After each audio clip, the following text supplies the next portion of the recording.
Di setiap agama besar, ada kebenaran universal yang bergema, seruan untuk cinta, kasih sayang, dan kedamaian. Setiap kitab suci, dari manapun asalnya, mengajarkan nilai-nilai luhur tentang saling menghormati, membantu sesama, dan hidup berdampingan secara damai. Para pemeluk agama diajak untuk menebarkan kebaikan, mengulurkan tangan kepada yang membutuhkan, dan menjaga harmoni di tengah perbedaan.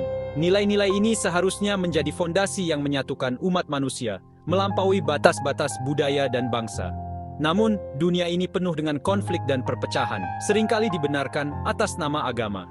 Ironisnya, ajaran yang seharusnya membawa kedamaian justru kerap dijadikan alasan untuk memicu permusuhan. Banyak tragedi kemanusiaan terjadi karena perbedaan tafsir dan kepentingan kelompok, sehingga agama dijadikan tameng untuk membenarkan kekerasan dan diskriminasi. Inilah paradoksnya. Ajaran suci tentang cinta, tapi kenyataannya penuh perselisihan. Di satu sisi, kita melihat ritual-ritual penuh makna dan doa-doa yang menyejukkan hati. Namun di sisi lain, perbedaan penafsiran seringkali menimbulkan pertentangan, bahkan di antara sesama pemeluk agama. Para nabi membayangkan empati dan persatuan, tapi terlalu sering, agama dipelintir menjadi senjata. Sejarah mencatat bagaimana pesan-pesan perdamaian dari para tokoh agama berubah menjadi alat kekuasaan, memecah belah masyarakat, dan menimbulkan luka yang mendalam. Kesalahannya bukan pada teks, tapi pada bagaimana kita menafsirkan dan bertindak berdasarkan teks tersebut. Terkadang, ego dan ambisi pribadi menutupi makna sejati ajaran, sehingga pesan cinta berubah menjadi pembenaran untuk kebencian. Kita harus bertanya, mengapa cinta seringkali hilang dalam penerjemahan? Siapa yang diuntungkan dari penyalahgunaan agama? Apakah kita cukup kritis untuk menelaah motif di balik setiap tindakan yang mengatasnamakan iman? Perjalanan ini adalah tentang mendapatkan kembali esensi sejati agama, menjembatani kesenjangan antara ajaran dan perbuatan. Hanya dengan refleksi dan dialog terbuka, kita bisa membangun dunia yang lebih damai, di mana cinta dan kasih sayang benar-benar menjadi inti dari setiap keyakinan. Jika kita berani menyingkirkan ritual, simbol, dan dogma yang selama ini membedakan kita, kita akan menemukan sesuatu yang jauh lebih dalam di balik permukaan. Di balik pakaian, kitab, dan tradisi, ada inti yang sama, sebuah pesan yang melampaui batas agama dan budaya. Inti dari setiap agama besar di dunia ini, jika kita telusuri adalah perintah sederhana, namun mendalam. Kasih. Kasih yang tidak terbatas pada kelompok sendiri, tapi meluas kepada siapapun, tanpa memandang latar belakang. Entah disebut rahmah dalam Islam, agape dalam kekristenan, karuna dalam Buddhisme, atau ahimsa dalam Hindu, kasih sayang adalah benang emas yang menenun umat manusia menjadi satu keluarga besar. Nilai ini mengajarkan kita untuk saling memahami, menghormati, dan menerima perbedaan. Ajaran-ajaran luhur ini mendorong kita untuk melihat diri kita dalam diri orang lain, untuk memilih empati daripada pengucilan, dan untuk menumbuhkan pengampunan serta kemurahan hati. Dengan begitu, kita diajak untuk membangun jembatan, bukan tembok. Pengampunan, kemurahan hati, dan persatuan adalah cetak biru yang diwariskan oleh para pendiri agama untuk menciptakan dunia yang adil dan damai. Mereka mengajarkan bahwa kekuatan sejati terletak pada kemampuan kita untuk bersatu dalam perbedaan. Para nabi dan tokoh suci dari berbagai tradisi menghayati kasih ini dalam tindakan nyata. Mereka melayani orang lain, meringankan penderitaan, dan menjadi teladan kebaikan tanpa pamrih. Kisah mereka menginspirasi jutaan orang untuk berbuat baik setiap hari. Mengenali fondasi bersama ini adalah langkah pertama untuk menyembuhkan perpecahan yang selama ini memisahkan kita. Dengan saling berdialog, bekerja sama, dan menanam benih persahabatan, kita bisa membangun masa depan yang lebih harmonis.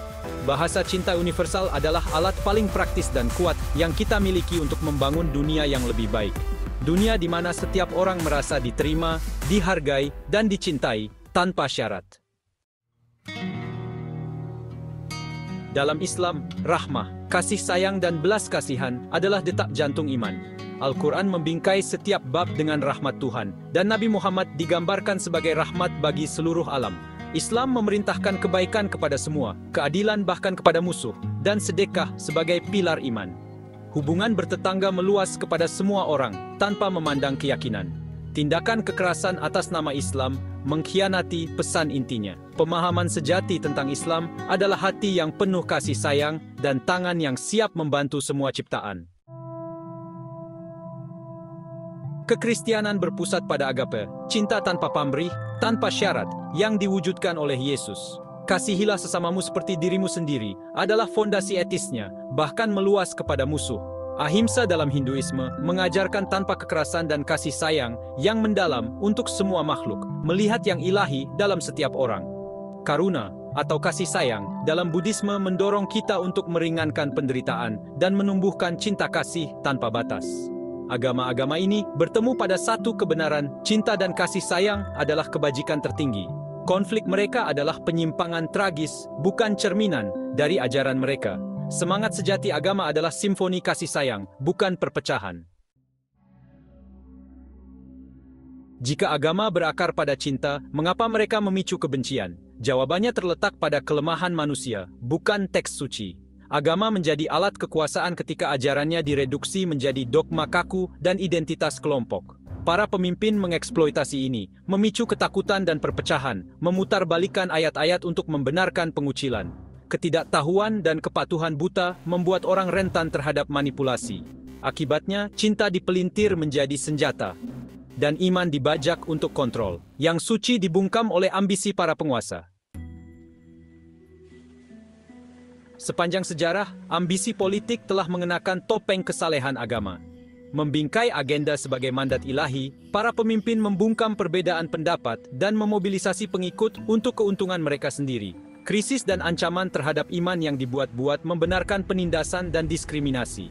Agama, yang terjerat dengan kekuasaan negara, kehilangan kejelasan moralnya, dan menjadi alat pemaksaan. Pesan cinta tenggelam oleh perpecahan politik. Ketika iman melayani kekuasaan, ia menjadi hampa, kehilangan tujuan sejatinya. Sejarah dinodai oleh perang yang dilakukan atas nama Tuhan, perang salib, perang 30 tahun, dan banyak lagi. Di Indonesia, konflik di Poso dan Ambon menunjukkan bagaimana agama dapat dipicu oleh keluhan politik dan ekonomi. Secara global, penganiayaan minoritas dan kekerasan sektarian mengulangi pola tragis ini. Agama bukanlah akar penyebab, tetapi kendaraan bagi mereka yang mencari kekuasaan. Luka-luka ini mengingatkan kita akan kegagalan kita untuk hidup sesuai dengan cita-cita iman. Mengingat bekas luka ini penting untuk memastikan iman tidak pernah lagi dipaksa berdarah demi ambisi. Di tengah konflik, kisah-kisah persatuan antar agama bersinar sebagai mercusuar harapan.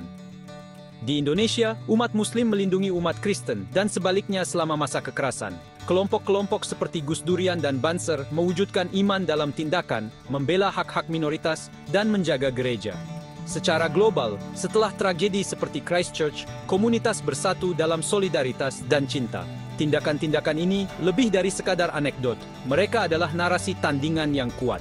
Mereka membuktikan agama dapat menyembuhkan, menyatukan, dan menginspirasi kasih sayang tanpa pamrih. Ketika iman kembali ke hati, ia menjadi kekuatan untuk perdamaian. Kita berada di persimpangan jalan, sebuah titik penting dalam perjalanan umat manusia. Di hadapan kita, terbentang dua pilihan. Apakah agama akan menjadi tembok yang memisahkan dan memecah belah kita, atau justru menjadi jembatan yang menghubungkan hati dan pikiran kita? Setiap hari, kita dihadapkan pada perbedaan keyakinan, tradisi, dan cara pandang. Namun, di balik semua itu, ada peluang besar untuk saling memahami dan tumbuh bersama. Jawabannya terletak pada keberanian untuk mengklaim kembali tujuan asli iman, yaitu sebagai jembatan empati, kasih sayang, dan pemahaman. Agama, pada hakikatnya, mengajarkan kita untuk melihat kemanusiaan dalam diri orang lain, terlepas dari perbedaan yang ada.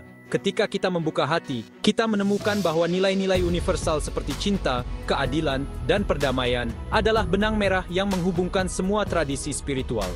Untuk mewujudkan hal ini, kita perlu melakukan introspeksi, merenungkan kembali makna terdalam dari keyakinan kita. Kembali ke inti belas kasih, kehangatan, dan kerendahan hati yang menjadi fondasi setiap agama. Dengan merenung, kita belajar bahwa iman sejati bukan hanya tentang ritual, tetapi juga tentang bagaimana kita memperlakukan sesama. Agama seharusnya tidak menjadi senjata untuk memecah belah atau alat politik untuk kepentingan sesaat. Ia adalah cermin yang memantulkan nilai-nilai kemanusiaan, serta panduan untuk membangun dunia yang lebih baik. Ketika pemimpin agama dan masyarakat saling berdialog, mereka menanam benih perdamaian dan saling pengertian. Iman yang memenuhi hati akan terwujud dalam tindakan nyata, kebaikan, kerendahan hati, dan pelayanan tanpa pamrih. Setiap perbuatan baik, sekecil apapun, adalah cerminan dari ajaran luhur yang kita anut. Melalui aksi nyata, kita menunjukkan bahwa agama adalah kekuatan untuk kebaikan bersama. Mari kita berjanji untuk mewujudkan cita-cita tertinggi iman kita.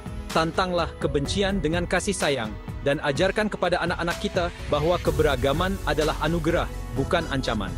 Dengan membekali generasi muda dengan pemahaman dan toleransi, kita menanam harapan untuk masa depan yang damai. Ukuran sejati kesalehan bukanlah seberapa taat kita menjalankan ritual, melainkan bagaimana kita memperlakukan mereka yang berbeda dari kita. Kebaikan, empati, dan penghormatan kepada sesama adalah wujud nyata dari iman yang hidup. Mari kita ubah agama menjadi jembatan cinta yang bercahaya, membangun dunia di mana perdamaian, persatuan, dan saling pengertian menjadi kenyataan. Bersama, kita bisa menciptakan masa depan di mana perbedaan menjadi kekuatan, dan agama menjadi sumber cahaya bagi seluruh umat manusia.